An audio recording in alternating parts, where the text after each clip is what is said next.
Now, picture this. It's Christmas Day. Yeah. You've got the food cooked. Everyone's gathered around the table, ready to eat.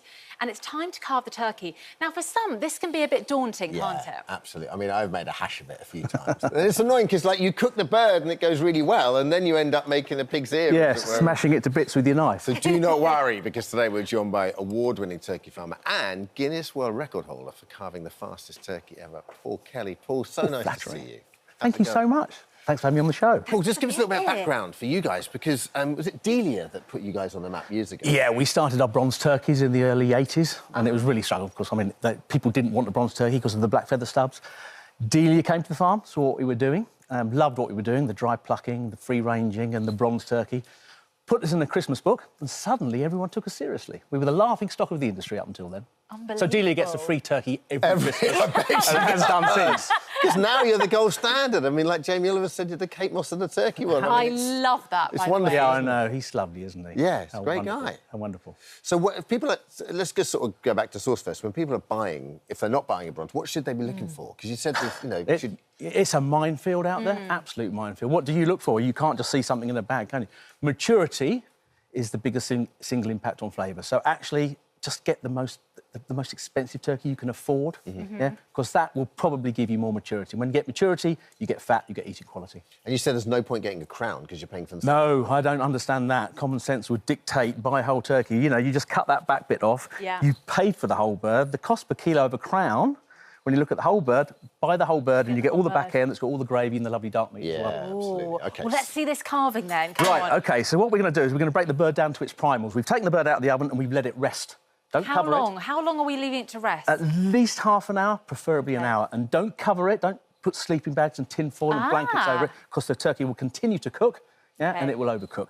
So there's top tip for cooking it. Get yourself a meat thermometer. Without a meat thermometer, you are guessing. That will tell you actually when the bird's up to temperature. What temperature should it be, Paul? Well, if you're going to get a standard turkey, 72. If you get a Kelly Bronze, a dry plucked one, it can be 60. That's why we put a meat thermometer with every single one of our turkeys that goes out. OK, that's good. So to carve it, you've rested it, it's cool enough, we're going to break it down to its primal. So we're going to take the wing off. Oh, that's my favourite guy. I love it. Yeah, love a crispy wing. Delicious. Then we're going to take the whole of the leg off, so you just cut the skin. If you go onto our website, it does this in diagrams and videos, so you can't go wrong. You've got to get your hands dirty, and you've got to get a good sharp knife. A sharp knife is a safe knife, let's not forget that. Yeah. So you've taken the leg off, then we've exposed the breast, and you could then start to carve it. But I'm going to go a step further and take the whole of the breast lobe off.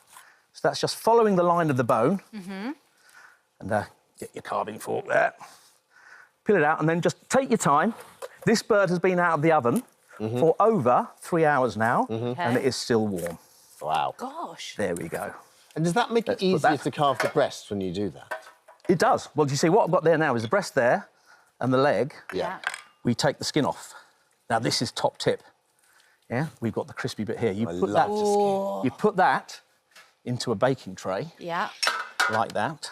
You peel the leg skin off, like that. Put that there. It's just because there's a fair bit of fat on turkey. That's with our bird, because they're so mature, you've got under the skin fat, subcutaneous fat, so you can peel the skin off. Season that with salt. Pop it back in the oven. Oh, yeah. And you're going to get this delicious... Oh, yeah. It looks so there it good. Is. Oh. Right, so we've got that crackling.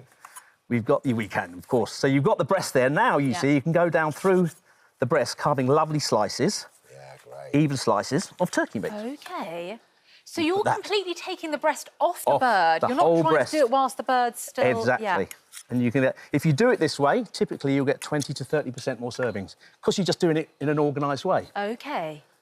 The dark meat. This is Do the delicious you? Yeah. Do you think that's the best? I prefer brown meat to white meat. You know, people buy the crown. I do not know why, because this, you see that lovely dark meat? Because the bird's mature, it's had lots of exercise, and the myoglobin has built up and given it that lovely dark colour.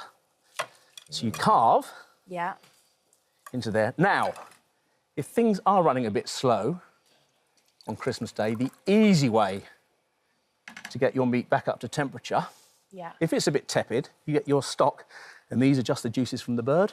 OK. Get that piping hot, and then you just pour that over the meat.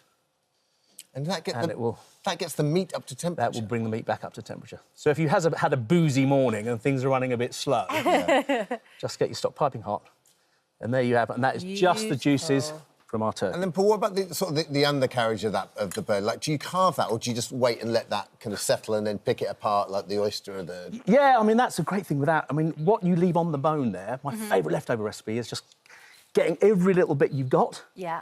peeling it off the carcass, chopping it all up, putting it into a wrap with the stuffing, the cabbage, whatever left over on Christmas yum. Day, and you've got Christmas Day in a sandwich. Oh. Every bit of morsel that's left on the carcass. Wonderful. Brilliant. But that, Paul. Yum. Can we try try a that. bit? Thank you so much. Delicious. Oh, man. turkey So crack. good. So good. Oh. You are the Kate Moss of turkey skin. Thank you. Thank you, mate.